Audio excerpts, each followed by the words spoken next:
سلااوان لێبێت من کۆڤان عەزەتم لە بەرنمەیەکی تری ئێکس لەگەڵتان دەبم. ئەم جارە باس لە حکومڕانی پارتی دیموکراتی کوردستان دەکەین. ئایا تێڕوانینی پارتی بۆ حکومڕانی لە هەرێمی کوردستاندا چییە؟ ئایا لە ماوەی 5 ساڵی ڕابردوودا پارتی دیموکراتی کوردستان چی کردووە؟ بە تایبەت حکوومەت لە ژێر دەسەڵاتی پارتی دیموکراتی کوردستانە بووە و ئایا پارتی بۆ 4 ساڵی ئایندە چی دەکات؟ بەنیازی چییە؟ بەرنامەی چیە بۆ 4 ساڵی ئایندە؟ سەبارەت بەم بابەتانە گفتوگۆ لەگەڵ دکتۆر هێمن هەورامی ئەندامی مەکتەبی سیاسی پارتی دیموکراتی کوردستان دەکەم. دکتۆر بەخێر بێیت. سپاس کاکۆڤان، سپاس بۆ دەرفەت. پارتی چۆن لە حکومڕانی ئەڕوانێت؟ چونکە زۆر گلەی و گازندە لە حزبەکانی ترەوە لەسەر پارتی هەیە. ئەگەر ئێستا سەیری دروشمەکانیشیان بکەی هەموویان دژی پارتیە. لەبەر هیچیان پێ نییە. هیچیان پێ نییە. لەبەرەوەی هیچیان پێ نییە، شانازی ڕابردوویان نییە، ڕوئیان بۆ ئێستایشیان شپرزەیە و ڕوانگەشیان بۆ ئایندە زۆر لاوازە. ئەسڵ هەر ڕوانگەیان بۆ ئایندە نیە، بۆ ینی کە یەکێک ڕابردووی نەبێ و شانازی نەبێ و ئێستایەکی شپرزەی هەبێ و هیچ ڕوانگەیەکی بۆ ئایندە نەبێ، حتمما دەبێت دروشمێک بەرز کاتەوە کە بەرامبەر بە گەورەترین هێزی سیاسێک کە پارتی بەکاری بێنێ بۆی باس بکرێن. بەرحاڵ بۆ وەڵامی ئەم پرسیاری جەنابەت، ڕوانگەی پارتی دیموکراتی کوردستان بۆ حکومڕانی هەڵقوڵاوی منهەجێتی ڕێبازی بارزانێ بەوەی کە پارتی ئامرازە کوردستان ئامانجا، واتە ئێمە هەر شتێکەکەین پارتی دیموکراتی کوردستان وەکو حیزبێکی سیاسی بە قیادەیەوە بە قەواعیدیەوە بە تواناکانیەوە ئەمە ئامرازێکە بۆ خزمەتکردنی کوردستان. بۆ ئەگەر ببینی دۆزی ڕەوای خەڵکی کوردستان استراتیژی پارتی بووە. ئالێرەوەی ڕوانگەی پارتی بۆ حکومڕانی دێتە گۆڕێکە یەک هاوڵاتی تەوەر بێ، خەڵک تەوەر بێ، خزمەتکردنی خەڵکی کوردستان بێ لەسەر بنەماکانی ئەوەی ئێستا کۆمەڵێک پرەنسیپی جیهانی هەیە بۆ حکومڕانی باشەوەی پێڵەن گود گەڤەرنەنس. یەکێک لەوانە ئەوەیە کە تۆ یەک ئایا مەجا چەندێک توانای وەڵامدانەوەی خواستەکانی هاوڵاتیت هەیە، چەندێک خزمەت گوزاریەکان بە خەڵکی ناوچەکە ئەتوانی بگەێنی، چەندێک شەفافیت دەتوانانی لە حکومڕانی خۆتا جامانەتان کردووە. ئەمە من ناڵێن ئێمە عەسایەکی سحریمان پێ بوو هەموو شتێکمان کردووە، قەت ئێمە بانگەشەی ئەمە ناکەین، بەڵام ئەو بانگەشەی ڕەتەکەینەوە کە هیچ شتێک نەکرابێ. هەنگاوی زۆر باش بە ئاراستی دروستانراون، بەڵام ئایا ئێمە هەمومان ڕازین لە هەموو ئەو دەستکەوتانێکی هێنراوەتە دین بە خۆشمانەوەکو پارتی دیموکراتی کوردستان پێمان وایە هێشتا زۆرتر ماوە بکرێ، بەڵام ئەمە تەنها بە پارتی ئەکرێواتە پارتی شانازی بەڕابردوویان ناکرێ. بەڵێ ئەوانی ترپیان ناکرێت. ئەگەر بیان توانای ئەیان کرد لەبەرەوەی لای ئەوان بەداخەوە ببورن ئەم قسەیەکەم جیاوازی نێوان پارتی و لایەنەکانی تر ئەمەیە بە شێوەیەکی گشتی. پارتی بۆ کوردستان دروست بووە، کوردستان ئامانجە و پارتی ئامرازە. ئەوان بۆ نەهێشتنی پارتی دروست بوون، کوردستان ئامرازە و خۆیان ئامانجن. ئەمە جیاوازی نێوان ئێمە و ئەوانە. بۆیە حکومڕانی تەنها لە هەریم ئێستام حیزبە سیاسی بەڕێزانی ئەم دروشمانەی کە بەرزیان کردوتەوە ئەگەر سەیریانکەی زۆر هەوڵی ئەوەیاندا کە ئەوان ببنە ئەڵتەرنەتیڤی پارتی دیموکراتی کوردستان بە درێژایی دەیەکانی ڕابردوو، نەک نەیانتوانی ببنە ئەڵتەرنەتیڤی پارتی دیموکراتی کوردستان، نەیانتوانیەوە بە تۆزی بەرپی پارتی دیموکراتی کوردستانیش بگەن. دکتۆر، ئێوە واتان لێکردون ئەو دروشمانە هەڵبگرن، یعنی حکومڕانێکی خراپی پارتی وای لێکردون ئەو دروشمانە هەڵبگرن یان نەخێر ئەوان دامەزراون کە دژی پارتی بن؟ کاکۆڤان یەک شتە پێ بڵێم، خۆ ئەگەر سەیری سایکۆلۆژیای ئەم دروشمانەی ئێستاکەی بگەڕێنەوە بۆ سایکۆلۆژیای دروشمەکانی بەر لە 14 ساڵ یان 13 ساڵ ئەوەی کە لە سلێمانی لە هەندێک حیزبی پۆپۆلی سواری هەندێک لە شەپۆلی ناڕزایەکان بوون، ئەوەی لە تونس و لە میسر و لە وڵاتانی تر ڕوویە ئەوەی پێڵەن بەهاری عەرەبی، ئەوانیش پێیان وابوو ئەم بەهاری کوردیە. خۆ ئەو کاتەش نەکێشەی بودجە هەبوو، نەکێشەی موچە هەبوو، ئەو کاتەش کە دروشمی ڕوخاندنی حکوومەتیان دروست کردەوە. خۆ کاتە هیچ کاتێک لەو کێشانە نەبوون کە ئێستا ئەوان باسییانەکەن. بۆیە دیدەکە دیدێکی با بڵێن ڕوخێنەری سیاسیە، سەرچاوی لەو ئایدۆلۆژیا وەرگرتووە کە ئەوێ ببێتە ئەڵتەرناتیڤی پارتی دیموکراتی کوردستان، بەڵام ناگاتە تۆزی بەرپی پارتی دیموکراتی کوردستانش. بۆیە وەکو باسم کرد ئەوان ئامانجیان نەهێشتنی پارتیە، ئەوان ئامانجیان نەهێشتنی دۆزی. وڵی لە 6 ساڵی ڕابردوو ئەگەر لە بە خەڵکی زۆر لەوان گەورەتری ژۆڵدرا بەهاتایەتە دی ئێستا بەمانە ژەهاتە دەدی.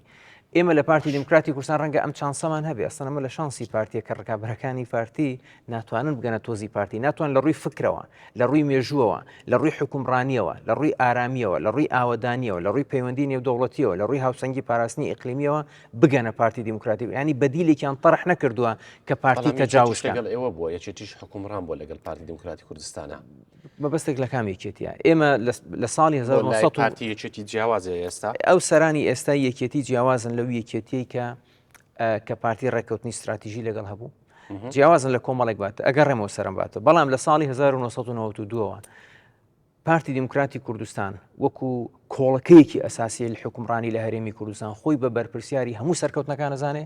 و ئەچێتە ژێرباری ئەوەشی ئەگەر کەم و کوڕیەکیش لە هەر قۆناغێکا هەبوو بێ پارتی لە مەسئولیت ڕناکە ئێمە خۆمان بە خاوەنی کەم و کوڕەکانی ژەزانین بۆیە ئێستا دروشمی ئارامی و ئاوەدانی و پێکەوەی خۆراگریمان بەرز کردوتەوە کە سەرکەوتنەکان و دەستکەوتەکانی ڕابردوو باشتر ڕیشەدار بکرێن و ئەو کەم و کوڕیانەی کە هەن باشتر بەرنامەتە بێ بۆ چارەسەرکردنی چکەم پرۆسی حکومڕانی پرۆسێکی بەردەوامە. باش لە 5 ساڵ ڕابردوو چیتان کرد؟ لە کارنامەی پارتی دیموکراتی کوردستان چی بوو زیاتر مەبەستم لەوەیە ئێستا دێمە سەرمە جارە پێش هەموو شتێک درەژەدان بە حکومڕانی و هێشتنەوەی قەواری هەدەستوری هەرێمی کوردستان بەرامبەر بە هەموو ئەو تەحەدیانەی کە ئەکران بۆ نێشتنی ئەم قەمارەوەی کێک بوو لە سەرکەوتنە گەورەکان کە پارتی بە شانازیەوە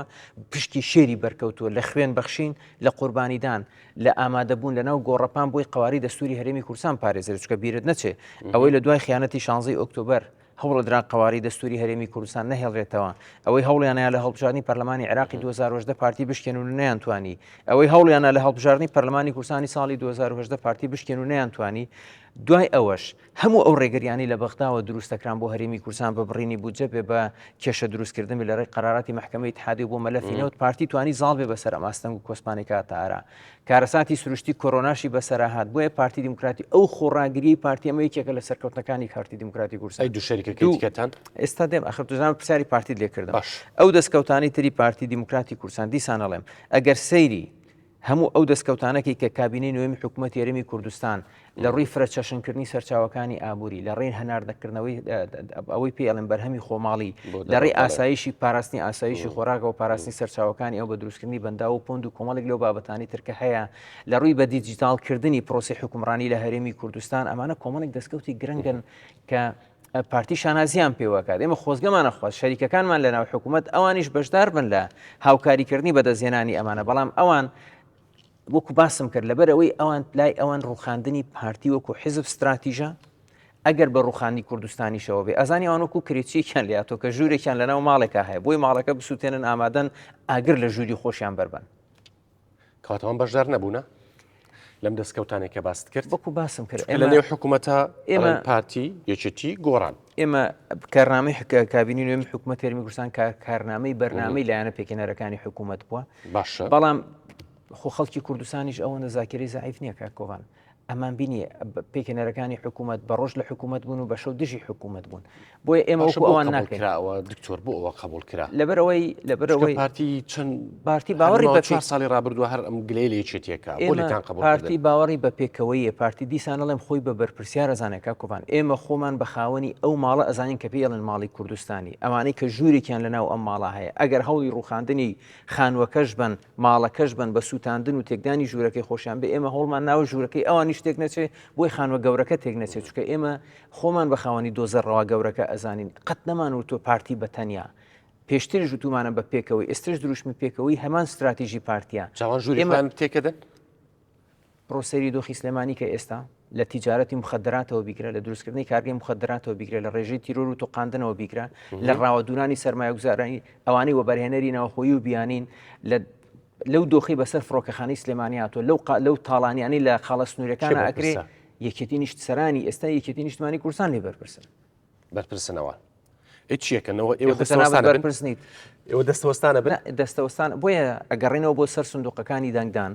خەڵکی کوردستان حکومڕانی پارتی بینیوە و تێکدانەکانی دۆخی سلێمانیشی بینیوە خەڵکی کوردستان جادۆبانەکانی هەولێر دووهۆکی بینیوە جادۆبانەکانی سنووری سلێمانیشی بینیوە خەڵکی کوردستان سەقامگیری و ئاسامیشی هەولێر و دووهۆکی بینیوە خەڵکی کوردستان کوشتنی ئاری چایچی و تێکدانی دۆخی ئەمنی سلێمانی ئەو تیرۆر و توقانانەی لەوێ هەڕەم بیراوە بۆیە ئێمە ئەمانەوێت لە ڕێی ئەم سنجارە لە ڕێی سندوقەکانی دەنگدانەوە خەڵکی کوردستان بە ویژدانەوە هەڵسەنگاندنێکیان بۆ ڕابردووی هەموو لایەنە بەشدارەکان هەبێ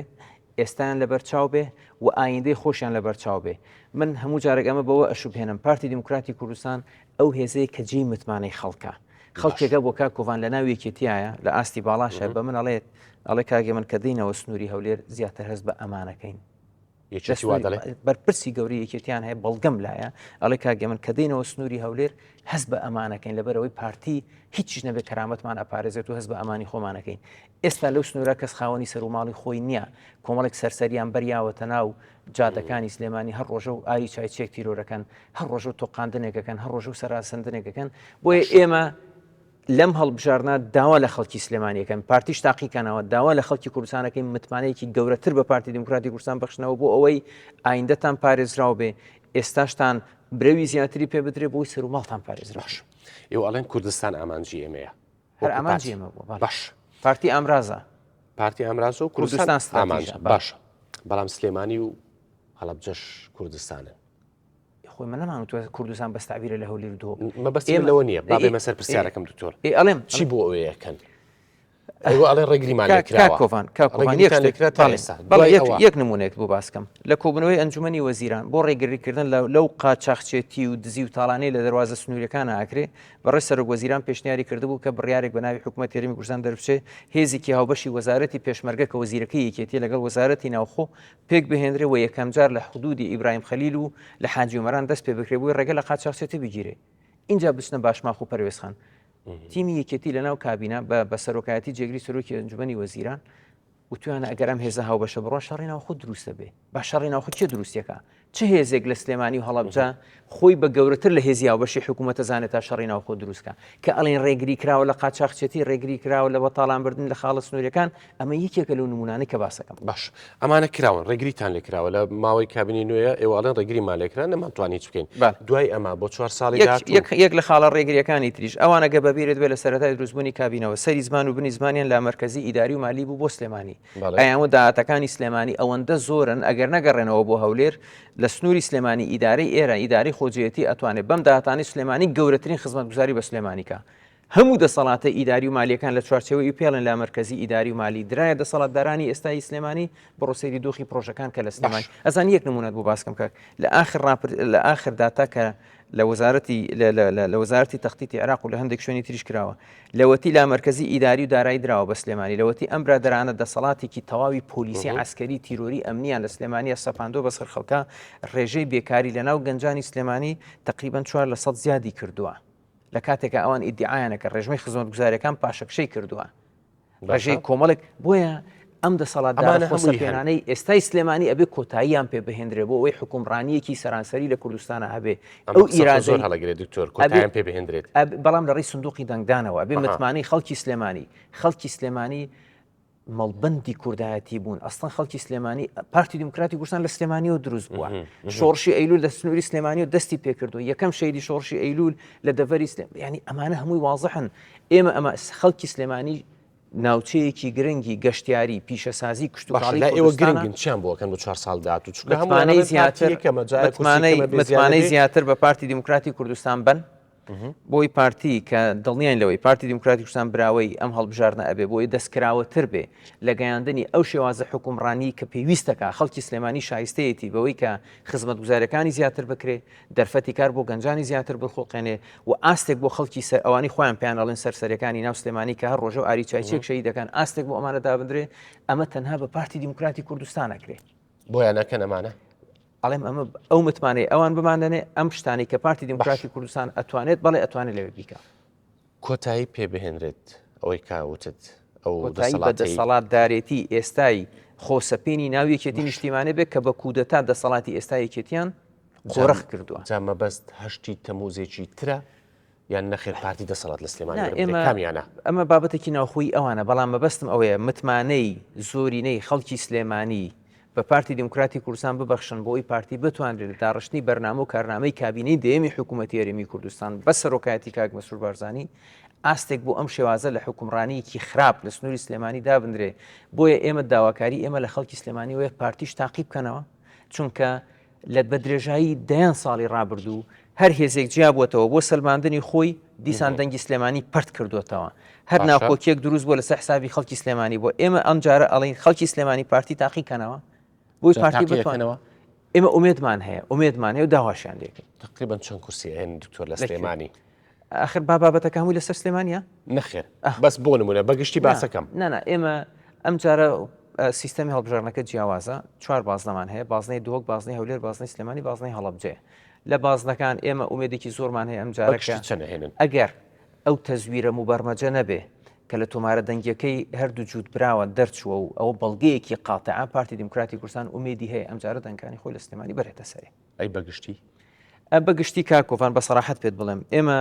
نمونەی ساڵی 2013 زمانێ بەگشتی لەسەر ڕێژەی بەشداری و نرخی کورسی بە پێی بازنەکانە وەستێ ساڵی 2013 ئێمە 750,000 دەنگمان هێناوە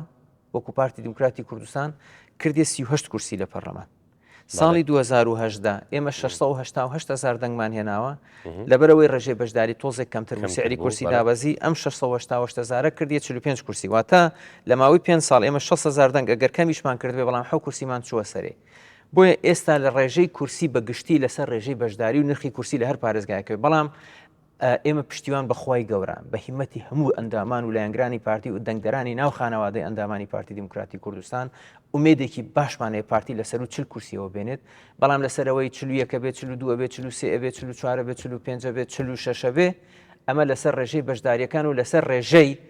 ڕێژەی متمانەی کۆمیسیۆن بەوەی کە ئەوەی لەو تۆمارە دەنگیا ئەم جوود برایە باسییان کردو ڕێگری بکرێت لەوەی ئەو تەزویرە و بەرمەجەی ئیقلیمی کە دانراوە جێبەجێ نەبێ. زۆر باشە دکتۆر دێنە بەسەر و تۆمارە دەنجە ئێوە ئەڵێن دروستە و ئێوەڵێ نییە وایە باش ئەگەر ڕاستە چۆن بەشداریەکەن لە هەڵبژاردنێکا کە سی کورسی بۆواندانرا ئێمە جارێ ئەم تۆمارە دەنگیە ئەو کە ئێمە ئەگەر بەبیرت بێ 2024 ئەم ساڵ ئێمە بەیانێکمان دەرکەوت و مەکتەبی سیاسی وتمان بەشداری لە هەڵبژاردنێکی پێشتر دیزاین کراون ناکەین کە ڕۆژی دەی 6 ئەنجامەدرێ ڕاستە و ڕۆژی ئەگەر بەبیرت بێ هەمان شەوی دوای ئەوە 93 من هاتمە ئەم کوردستان 24 ئێوە لەوێژ وتمان ئێمە زانیاری وردمان هەیە کە ئەم هەڵبژاردنە پێشتر دیزاین کرا و کورسی بۆ یەکێتی نیشتمانی کوردستان دانراوە بەڵام ئەو کات تۆمارە دەنگەکە وەکو بەڵگەیەکی قاتع بەدەستمان نەگەشتە بوو. بۆیە ئێمە بەشداری هەڵبژاردننی دەی 6مان نەکرد کۆمەڵێک ڕێوشێن داوامان کرد کۆمیسیۆن بیگرێتە بەر هەندێکی گیراوەتە بەر ئینسان با شایەتی بات لەلایەن کۆمیسیۆنی بەڵام بڵێ تەواوی پیلانەکەیان پوچەڵ کراوەتەوە تەواوی پیلانەکەیان 100% پوچەڵ نەکراوەتەوە بۆیە ئێمە داوامان بانگەوازی ئێمە بۆ کۆمیسیۆنی باڵای سەربەخۆ هەڵبژاردنەکانی عێراق بۆ هەموو قونسولیاتی وڵاتان کە لە هەرێما هەن و بۆ هەموو لیستەکانی تر مەعدایەکێتی وەرن با پێکەوە ڕێگری بکرین لەم تەزویرە و بەرمەجەی کەیکێتی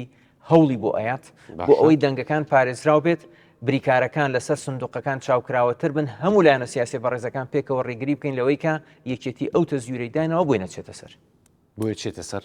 بۆی ئەڵین بە هەمومانە هەوڵ بین بۆی نەچێتە سەر ئەم سی کورسیان چونکە لە کەرکووک بۆیان چووە سەر کاکۆڤان لە کەرکووک ساڵی 2021 ڕێژەی دەنگەکانی یەکێتی نیشتیمانی کوردستان نزیکەی 7,000 دەنگ بوو بەڵام بەو سیستەمە پێشوەخت دیزاینکراوە بۆیان بۆ هەڵبژاردننی ئەنجومەنی پارێزگاکان دەنگەکانیان 100 زیاد کرا لە هیچ وڵاتێکە لە هیچ هەڵبژاردنێکی دیموکراسیە هیچ معادلەیەکی انتخابی قبول ناکات هێزێک بە 2 ساڵ بتوانێت لە خۆڕا 100% دەنگەکەی لە سنوورەکە بێنێت کە خیانەتی تیا کردبێت یعنی لە پاداشتی خیانەتی 16 ئۆکتۆبر 100% دەنگەکانیان بۆ ئەنجومەنی پارێزگاکان بۆ زیاد کراوە بینیش نەتیجەکەی بە ئیتفاقێکی هەمان شێوە ئیتفاقی 16 ئۆکتۆبر کە کردیان لە دەی ئابا لە فندق ڕەشید کردیان و ئەو دۆخەیان سەپان کە ئێستا هاتوتە معادلەکان زۆر ڕوونن کاکۆڤان. دکتۆر ئێوە ڕەتتان کردەوە مانجی 3 گوتن ئێمە مانجی 6 بۆ پێشوەختە بایکۆتی ئەو هەڵبژاردنە پێشتر دیزاینکراوەکەن کە ئیشیان لەسەر کردبوو. باشە ئێستاش ئیشیان لەسەر کردووە سی کورسی یەکشت نا مەسەن ئەوەی کە ڕێگری لێکرا ئەوان جارێ هیچ کورسێکی کۆتاکانیان نەهێشت بوو ئێمە توانیمان بەو گوشارەی کە کردمان 5 کورسی کۆتاکان بێتەوە کە ئەمە بۆ خۆی ڕاستە لە ڕووی عەدەدەوە کەمە بەڵام وەکو چەمک و پرەنسیب بۆ ئێمە زۆر گرنگ بوو. دوو زۆر بابەتی تر هەیە ئەوەی کە بۆ نمونە پێشتر هیچ دادوەرێک بە نوێنەرەتی هەرێمی کوردستان لە ناو دەستەی دادوەری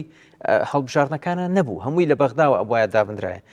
مەسەن پێشتر ئەو سندوقانی کە ئەگەر گرفتێکی بۆ بەهاتایەتە پێش ئەوایە برایەتەوە مرکزەکان لە بەغدا ئێستا بێتەوە بێنێتەوە مرکزی پارێزگاکان بۆی کۆمەڵێک ڕێوشێن گیراوەتە بەر بەڵام ئەمە ناکاتەوەی کە ئێمە 100% دڵنیا بین ئەو پلانە پێشتر بۆ داڕێژراوە و دیزانە پێداڕژراوەی کە لە تۆمارە دەنگەکەی ئەم جوود برایە باس کراوە 100% هەڵوەشابێتەوە بۆیە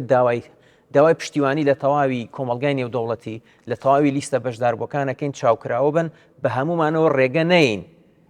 سەرانی ئێستا یەکێتی نیشتیمانی کوردستان ئەو خەونەیان لە ڕێی ئەم پلانە گەورەیەوە بێن نەدی کە پێیان وایە سیستیان بۆ داراوە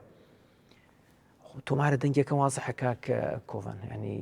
خۆ دەستی من و تۆیتیان نییە من و تۆ دەرەکەینی وازەحە باسی دراوسی ئەکا و باسی سەردانەکانێکە و باسی بەغدا ئەکانی وازەح حەزەکەی جارێتی گوێ لێ بگرە وەڵامی هەمووی ئاگادارم بەڵام ئێوە چیەکەن وەکو پارتی چیەکەن ئێمە وەکو دەستەوەسان باسم نابن، کرد. نابن نا، ئەو دەست- شکوسیە ئێمە بۆ ئەوان ئێمە بێ. ئێمە بەکو باسم کرد ئەو ڕۆژێنانەی کە لەگەڵ کۆمیسیۆن لەگەڵ کۆنسولیا لەگەڵ چاودێرانی نێودوڵەتی لەگەڵ هەموو لایەنە بەشداربووەکان کە پێویستە باستان کردووە هەموویمان باس کردەوە. ئێمە داواشەکەین دیسانەڵێن بانگەوازی ئێمە بۆ تەواوی لیستە بەشداربووەکان وەرن با پێکەوە ڕێگری بکەین لەم تەزویرە موبەرمەجەی کە بۆ یەکێتی بەنیازن بکرێ. باش بابنێ سەر پێکێنانی حکوومەت بەڵێ.